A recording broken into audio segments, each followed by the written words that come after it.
The final year of the Pacific War smelled of smoke and hunger.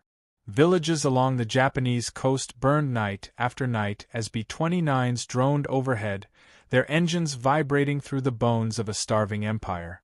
In ruined cities, women in tattered uniforms sifted through the ashes of ration depots for something, anything, that might still burn. They had once been nurses, typists, school teachers. Now they were soldiers without weapons, servants of a dying cause. Their faces were pale from malnutrition, their lips cracked from saltless rice, and their hands shook not from fear, but from hunger that had lasted too long to be felt anymore. In Tokyo, the official ration had dropped below 1,500 calories per day, and even that existed mostly on paper. On the island of Saipan, a 26-year-old volunteer nurse named Midori Tanaka crouched behind a field hospital tent, trying to light a damp cigarette with a shaking hand. Around her, the hospital was little more than a canvas skeleton filled with wounded who would never see home. Flies gathered faster than the orderlies could chase them away. The American bombardment had been relentless. The ground shook like an angry tide. Each day, Midori boiled rice water for patients who no longer had stomachs strong enough for food. She had not seen meat in 6 months. Her body was a thin outline inside a uniform 2 sizes too large, cinched with a rope. When the radio crackled with a final command, "Fight to the end or die honorably," she shut it off.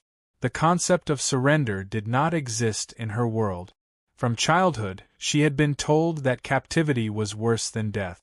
Propaganda films showed American soldiers as towering devils who drank blood and laughed over corpses. But when the gunfire faded and the imperial flag was torn down, Midori did not find death waiting for her. She found silence, the kind that hums in the ears after too many explosions. She crawled out from the tent expecting execution. Instead, she found men in olive-green uniforms handing out canteens of water. Thousands like her were captured across the Pacific that summer of 1944 and into 1945. Clerks, typists, civilian volunteers who had followed the army into the Philippines and the Marianas. Many were barely out of their teens. They carried diaries, sewing needles, and fragments of photos of brothers who had died months earlier. They expected torture. Instead, they were herded into clean lines, searched, and treated for lice by medics who spoke softly through interpreters. Some wept from confusion, others spat in defiance, certain this kindness was the prelude to some grotesque trick. By early 1945, the American victory was inevitable, but the logistical burden of caring for prisoners was not. The U.S. Army had captured over 300,000 Japanese personnel, a small fraction of whom were women. For political and medical reasons, Washington ordered that these women be separated from the men and transported to controlled camps in Hawaii and the U.S. mainland, both to ensure humane treatment under the Geneva Convention and to demonstrate to the world that America's moral power was different from Japan's. Official memoranda from the War Department spoke of maintaining discipline through decency, a phrase that would echo strangely in the months to come. The journey to captivity was its own torment. Packed aboard transport ships once used for wounded soldiers, the women slept beside barrels of disinfectant and crates of rations they were not allowed to touch. The ocean air burned their lungs after years of rationed oxygen masks during bombings. Some prayed. Others stared blankly at the horizon, as if trying to memorize the shape of exile. When they docked at Pearl Harbor, they were met not by jeering mobs but by rows of American nurses and military police. They were deloused, issued new khaki uniforms, and given medical examinations. Doctors recorded their average weight at arrival, barely 90 pounds. The contrast was surreal. One former clerk later wrote in her diary, "I thought America would kill us. Instead, they gave us soap." The women smelled of carbolic acid and sea salt as they were marched into the camp under the rising heat. Inside, wooden barracks lined up like obedient soldiers beneath the flag they had been raised to hate. A loudspeaker played swing music for the guards' amusement. To the women, it sounded like another planet. Every meal felt like a negotiation with guilt. The first morning, they were served eggs. Real eggs, yellow and soft, and slices of white bread so sweet it stung their tongues. Many could not eat more than a few bites. Their stomachs rebelled. A U.S. sergeant, noticing one prisoner's hesitation, demonstrated by taking a bite himself and nodding reassuringly. Within weeks, the camp diet would become routine. Bread, meat, canned fruit, coffee with sugar. Their skin regained color. Laughter began to echo between barracks, soft and uncertain at first, like a song remembered from childhood. Still, they did not forget what they had seen. At night, when the generators hummed and floodlights carved sharp shadows across the wire, Midori would sit near the fence, staring out at the dark line of palm trees beyond the compound. She wondered if her mother was alive, if Tokyo still stood, if the empire she had served had already crumbled to ash. Around her, women whispered about home, about lost lovers, about the meaning of survival. None dared to call themselves prisoners aloud. It sounded too final. The American guards, for their part, were cautious. Some had fought in the Pacific and had seen what the Imperial Army had done to Allied POWs. But orders were orders. These women were to be treated with dignity. Doctors inspected them weekly, noting their weight gain, their vitamin recovery, their surprising resilience. In time, the camp became a strange equilibrium, half hospital, half waiting room for a future none of them could imagine. Outside the barbed wire, the world was ending for Japan. Cities turned to cinders. Hiroshima and Nagasaki vanished in white fire. But inside the camp, paradoxically, life returned. The women began to sew curtains from discarded uniforms, paint flowers on the walls, and exchange English phrases with the guards. "Good morning," they would say, bowing slightly, their voices soft but sure. The Americans responded with awkward smiles, half amused, half bewildered by the civility of those once sworn to die for their emperor. By midsummer, the fear of death had been replaced by something stranger, uncertainty about what mercy meant. Many of the women still waited for punishment that never came. They had prepared themselves for pain, not for kindness.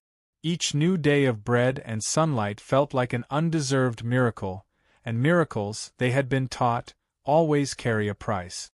When the evening bugle sounded and the flag was lowered, Midori looked through the wire at the horizon where the ocean turned to gold. She no longer felt the gnawing emptiness that had lived in her belly for years, but a different kind of hunger, a need to understand why her enemies had chosen to feed her instead of destroy her. The question haunted her as surely as any wound. What awaited her on the other side of this strange mercy was still hidden, waiting beyond the next sunrise.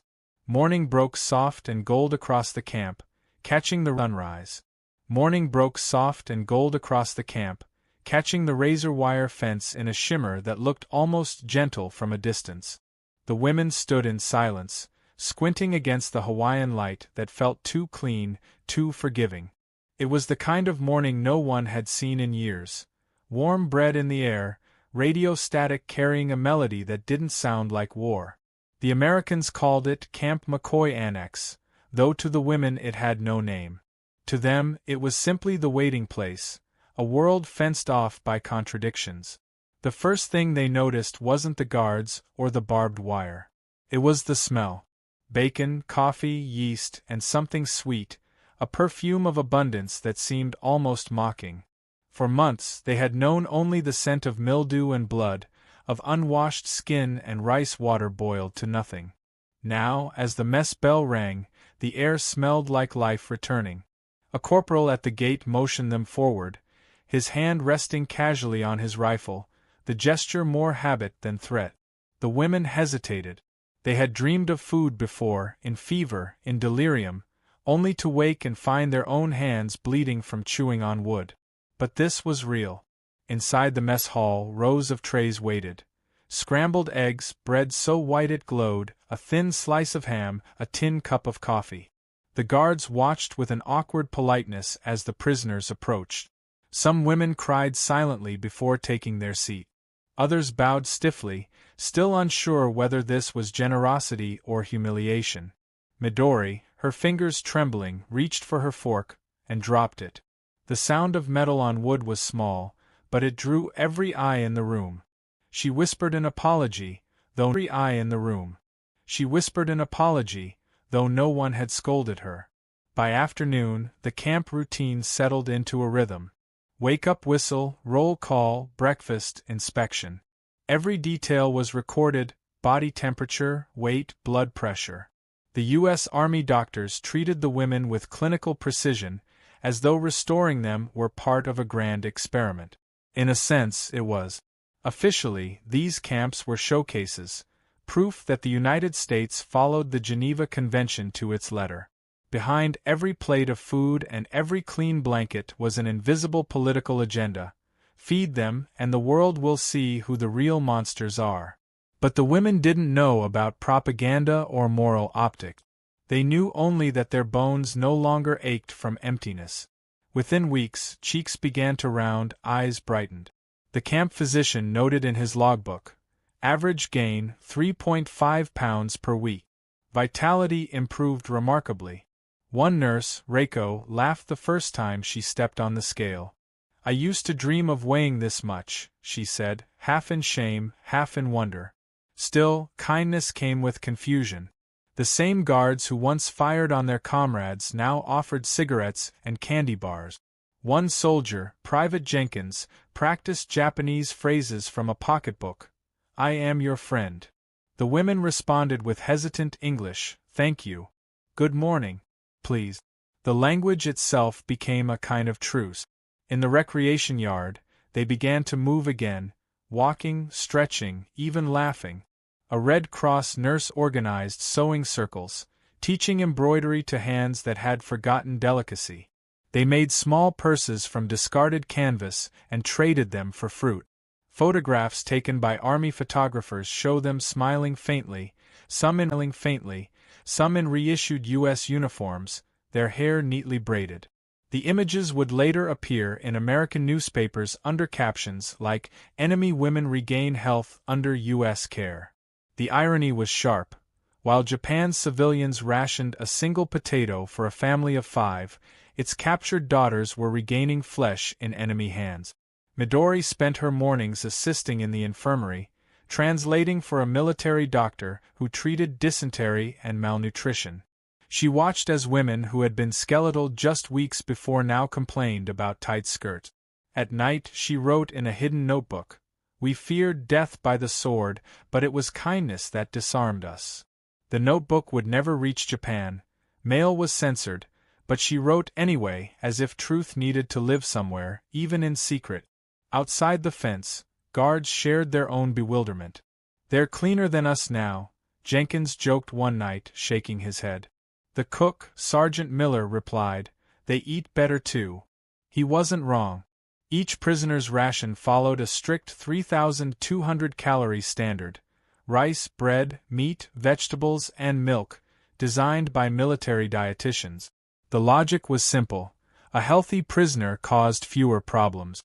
But to the public, these well-fed POWs became walking proof of America's moral superiority. The paradox deepened with every passing day. The prisoners began to look more American than Japanese. Fuller faces, better posture, new clothes. They sang quietly while scrubbing laundry, sometimes humming to the rhythm of the guards' radios. Yet, when one woman dared to laugh too loudly, another silenced her. "We are still enemies." Guilt clung to them like humidity. Survival, once the only goal, now felt suspicious, a betrayal of the dead who had chosen honor over capture. As summer stretched on, the camp became almost idyllic in appearance. Vegetable gardens tended by the women, makeshift classrooms where they learned English hymns. One photograph shows Midori watering tomato plants under a bright sun, her hair tied with a ribbon a nurse had given her. She looked serene, even happy, and that image would later be reprinted in Tokyo newspapers after the war, used by nationalists as proof of disgrace. Still, in the quiet hours, fear remained. What if the war turned again? What if this mercy was temporary, a prelude to something darker? Every siren test, Every shouted order sent hearts racing. The women never stopped waiting for punishment that didn't come. The Americans, for their part, struggled to comprehend the prisoners' restraint. One lieutenant wrote in his diary, "They thank us for everything, even food. They bow for a cup of water. I can't tell if it's gratitude or shame." The camp became a mirror in which both sides confronted the absurdity of war, enemies trading politeness over breakfast. By November, the transformations were undeniable. The average woman had gained over 60 pounds. Doctors marveled at recovery rates unheard of even among American soldiers. A few joked that soon the prisoners would need larger uniforms. But beneath the humor ran an unspoken tension, the sense that something fundamental had shifted. The women who arrived as ghosts were becoming symbols, though no one yet knew of what. One evening, as the sun melted behind the barracks and the loudspeakers played a slow jazz tune, Midori sat on the steps outside her cabin. Her hands rested on her stomach, once concave, now soft and round. She felt the absurdity of it, to be nourished by those she was taught to despise. The laughter of her companions drifted through the air, mingling with the smell of roasting meat. She whispered to herself, almost a prayer, "Is mercy also a kind of weapon?" The thought lingered as the camp lights flickered on. Inside the mess hall, guards joked over cards. Outside, the women stared up at the foreign constellations, stars that belonged to no emperor, no flag. None of them could yet know that the food sustaining them was also reshaping history itself. Somewhere beyond that horizon, Japan was starving. And here, in the heart of its enemy's land, its daughters were learning what survival truly cost. The mirror was cracked, but it was enough. Midori leaned close to it, tracing the faint line that divided her reflection like a wound healing over. She had not seen her own face clearly in 2 years, not since the air raids, not since starvation had hollowed her into something unrecognizable. Now, her cheeks had returned, soft and round. Her hair, once brittle, fell in dark ribbons past her shoulders.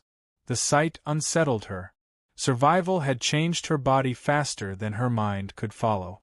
Behind her, the camp hummed with a strange rhythm, laughter, the scrape of metal trays, the faint chords of a harmonica played by a guard outside the fence. For a place built on captivity, it sounded almost alive.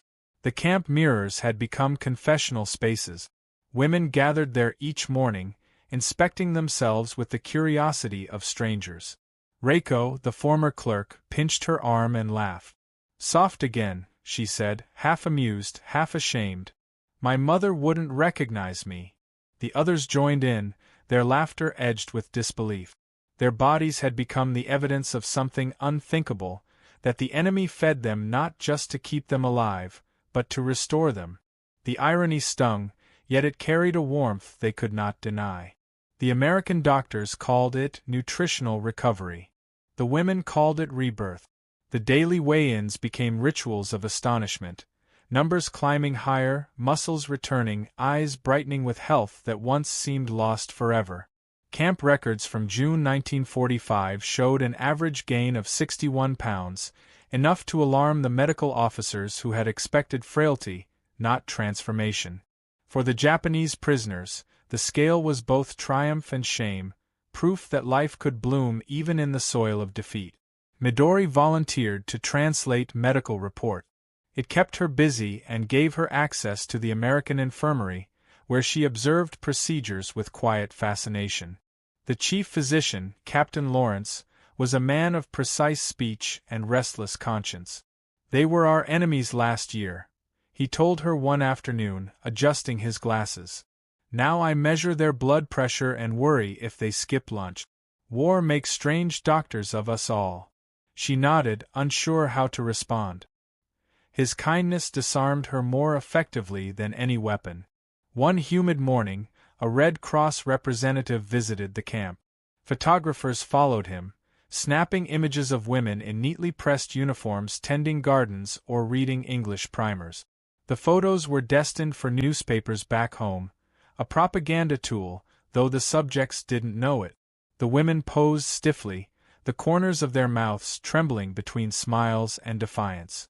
"We will be used," Reiko whispered to Midori after the session, "by both sides." Midori said nothing, because she knew it was true. Each evening, after lights out, stories traveled quietly through the bunks. Some women spoke of home, others of dreams filled with ghostly soldiers who called them cowards. A few confessed to guilt that bordered on nausea.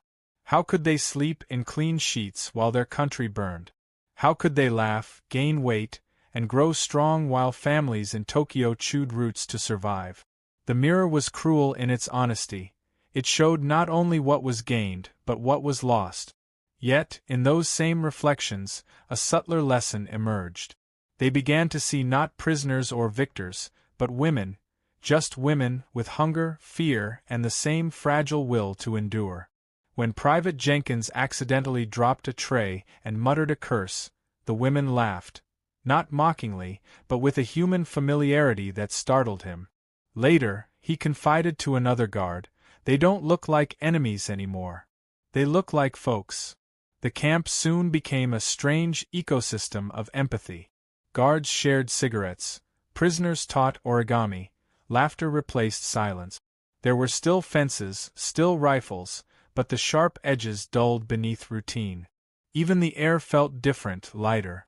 It was as though both sides had stumbled into an experiment neither understood, a test of whether mercy could survive the machinery of war. One day, an announcement came over the loudspeaker. The war was nearing its end. No details, only the phrase, "significant developments in the Pacific." The women exchanged uneasy glances. Hope was dangerous. It implied change, and change could mean anything. That night, the guards celebrated quietly, clinking tin cups. The prisoners listened through the walls, uncertain whether to fear or rejoice. For the first time, they realized they might be sent home, and the thought terrified them. Repatriation meant facing a nation that no longer knew them. Rumors had already reached the camp. Stories of returning POWs branded as traitors, of women shunned for surrendering rather than dying. Midori couldn't bear the idea of stepping onto Japanese soil with her new body, her American-fed flesh. She imagined the stares, the whispers. "We will look like we've eaten the empire," she told Reiko, forcing a bitter smile. Reiko only sighed. "Maybe we have." Captain Lawrence noticed the anxiety and requested extra counseling sessions through interpreters. Few attended. Pride still held its quiet grip. Instead, the women wrote letters they knew might never be delivered. They described sunsets, clean beds, the shock of sugar dissolving on their tongues. Some wrote apologies to families they had failed to die for. Others wrote nothing at all, as if silence itself were the only honest language left. The camp newspaper, printed by the guards for morale, ran an article titled "Our Healthiest Captives." It joked about how the Japanese women out-eat the kitchen staff. The tone was playful, but to the women it felt like exposure. Their recovery turned spectacle. Midori folded the page carefully and hid it under her pillow. "Let them laugh," she murmured, "we are alive." It was the first time she had said the word alive without hesitation. As August approached, the days grew heavy with humidity and rumor. The guards grew quieter, the radios louder. One afternoon, Midori found Captain Lawrence standing outside the infirmary, staring toward the horizon. "Something happened," he said softly, not meeting her eyes. "In Japan. 2 cities, destroyed by 1 bomb each." He didn't need to say more. The air itself seemed to stop. That night, the women prayed, not for victory or vengeance, but for the unknown dead whose shadows now lay scorched into the earth. Days later, the camp fell silent again. The guards no longer laughed. Orders were whispered, not shouted. Then, through the crackling loudspeaker, came a voice none had ever heard, deep, trembling, unmistakably Japanese. The Emperor himself, surrendering. The women froze where they stood, tears rising unbidden. The words were distant, distorted by static, but the meaning cut through. Endure the unendurable. When the transmission ended, the camp remained still. Some women fell to their knees. Others stared into the distance, their minds blank with disbelief. Midori touched the mirror one last time, her reflection blurred by tears. In it, she saw not victory or defeat, but the fragile outline of what survival had made her. She whispered to the image, "We endured." But the war's end was not the end of their story. For now came the hardest part, returning home to a country they no longer recognized, carrying bodies the world would judge and memories it would deny. The mirror had shown them mercy. Soon, the world would show them what mercy cost. The sea was glass-smooth when the ships left Pearl Harbor, carrying home women who no longer belonged anywhere. Their bodies were heavier, their hearts lighter, their eyes uncertain. The sun burned gold across the decks as they leaned on the railings, watching the water blur past like a long-forgotten dream. Behind them, America disappeared into mist, a land that had, impossibly, fed its enemies into fullness. Ahead waited Japan, gaunt and silent, its soil still hot from the ashes of surrender. The war was over, but no one felt victorious. Midori clutched a small paper bag filled with things the camp doctor had given her: a tin of vitamins, a bar of soap, and a note in careful English, "For your health. Stay well." The handwriting was steady, almost fatherly. She had thanked him without meeting his eyes, afraid that gratitude might feel like betrayal. Now, as the ship rocked beneath her, she turned the note over and stared at the blank side. For a moment, she imagined writing back. Then she folded it neatly and tucked it inside her sleeve. On deck, the women compared rumors. Some said Tokyo was rubble, others said the emperor still lived in his palace. Some whispered that those who had surrendered were spat on in the streets, their families disowned. "We'll find out soon," Reiko said, trying to smile. Her skin, once ghostly, now carried a healthy glow. But her hands shook when she spoke. "Maybe they'll forgive us for being alive." The voyage took 2 weeks. American sailors treated them with the same practiced decency as before: formal salutes, quiet politeness, occasional jokes that no one understood. One evening, a sailor named Jenkins passed Midori on the deck and offered her an apple, the first fresh fruit she had seen since capture. She hesitated, then took it. "For peace," he said simply. She bowed, then bit into it. The sweetness startled her. It tasted like something too kind to exist after such a war. When Japan finally appeared on the horizon, the women grew silent. Smoke still rose from the coast. The docks were crowded with figures: thin men, barefoot children, widows in black. The stench of ruin carried even across the water. As the ship slowed, the women felt the weight of their transformation, the softness in their faces, the fabric of their new uniforms, the extra pounds that marked them as foreign.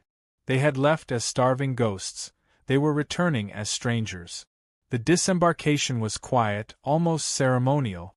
American officers supervised, bowing politely before handing each woman over to Japanese officials. The contrast was painful. American boots polished, Japanese sandals made from straw, one side fed, the other starved. Midori stepped onto the dock and felt dozens of eyes on her. A young interpreter from Tokyo glanced at her body, then looked away in shame. He whispered, "You've been treated well." It wasn't a compliment. Within days, the press found them. Newspapers published photographs of the women descending the gangplank, their round faces, their Western posture, their American shoes. Headlines called them the well-fed prisoners. Some editorials questioned their loyalty. While the homeland starved, these women feasted in enemy comfort. The weight they had gained became evidence of betrayal. They were living proof of defeat not only in war, but in pride. Midori stayed with distant relatives in a town outside Yokohama. Food was scarce. People traded soap for rice, shoes for sweet potatoes. Her relatives eyed her with suspicion. "You look healthy," her aunt said flatly. "Too healthy." The comment stung more than hunger ever had. Children in the neighborhood followed her, whispering "American woman" as she passed. When she tried to explain, no one listened.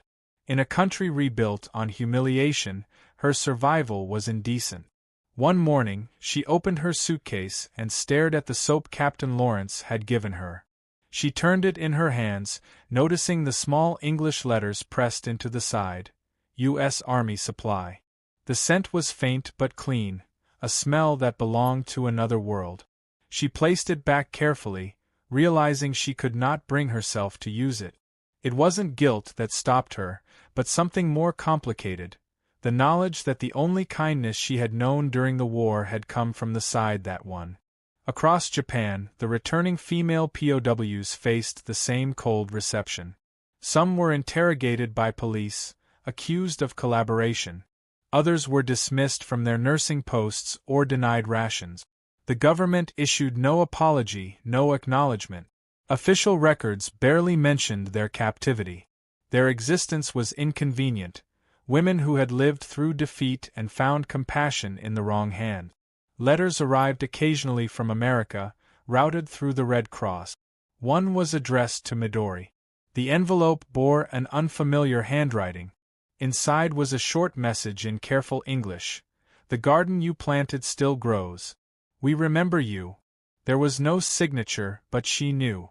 She imagined Captain Lawrence kneeling by the camp's vegetable patch, perhaps watering the same tomato vines she once tended. The image made her smile, not with nostalgia, but with a quiet ache for something she could never explain. Months passed. Winter came. Food shortages worsened, and the streets filled with orphans and black market traders. Midori found work as a nurse at a small clinic, treating malnourished children and bomb survivors. Her hands, once soft from the American diet, grew rough again. But when she measured a child's pulse or whispered comfort to a patient, she remembered how the American doctors had done the same for her. Compassion, she realized, had no nationality. One afternoon, a mother arrived carrying a sick baby, skin gray, eyes hollow. Midori mixed powdered milk with trembling hands, spooning it slowly into the infant's mouth. The baby coughed, then began to drink. The mother wept in gratitude. Midori felt tears rise unbidden as she murmured, "There, you'll live." The words sounded foreign in her own voice, the same words she had once heard from an American nurse in a camp thousands of miles away. In that moment she understood what mercy meant, something that survived beyond flags, beyond victory, beyond memory. By the spring of 1946, she had shed much of the weight she had gained, but not the lesson. When she looked in the mirror now, she saw a woman forged in contradiction, fed by enemies, starved by home, yet somehow still whole. Reiko visited once, thinner and weary but still smiling. "We lived through 2 wars, she said softly. One outside us and one inside. That night, as rain whispered against the clinic roof, Midori opened the small note again. "For your health. Stay well." The ink had faded, but the words endured. She placed it beside a candle and whispered in English, "I did." Outside, the ruined streets glistened with rain, and somewhere in the distance, a child began to laugh, a small sound, fragile yet defiant. The war had ended, but mercy lingered like an echo that refused to fade. Perhaps that was the quiet victory no nation could claim.